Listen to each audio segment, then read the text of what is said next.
Bonjour professeur Choron, Serge nous écrit des Hauts-de-Seine. Je suis victime de ce que j'appellerais un renouvellement de la peau du gland qui se produit au moins 2 fois par an.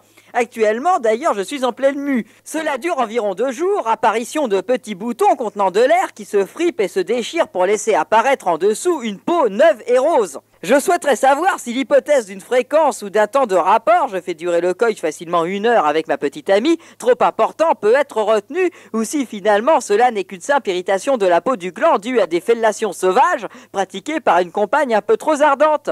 Merci de me répondre, professeur Choron.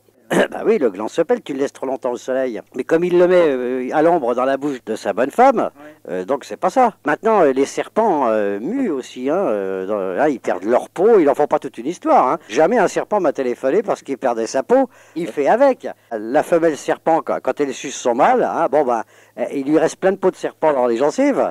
Je plains plutôt sa femme, tu comprends, à notre ami là, qui pèle de la queue. Parce que déjà, faire une pipe, bien souvent, il t'attrape des poils et tout, c'est vachement gênant sur la langue. Et elle a plein de petites peaux. Après avoir fait des pipes, il lui faut un cure-dent, tu vois. La pipe sauvage, qu'est-ce que c'est que la pipe sauvage, si tu veux, hein? Quelle différence il y a entre une pipe domestique et une pipe sauvage? La pipe domestique, hein, c'est quand la femme attrape la bite, comme ça, tu vois, dans les mains. Elle lui passe un petit collier autour du coude, c'est comme qu'on fait pour les chiens. Elle tire sur la laisse, elle amène la bite dans sa bouche. Ça, c'est la pipe domestique. La pipe sauvage, il faut qu'elle court après. Au bord de la braguette, il y a un petit piège à bite, qui claque, c'est une espèce de tapette à bite, là, comme les tapettes à rat, tu vois. Schlac, hein. Ah, prof, ah, elle s'empresse de retirer le piège, et hop, elle le met en sa bouche. Ah, oh.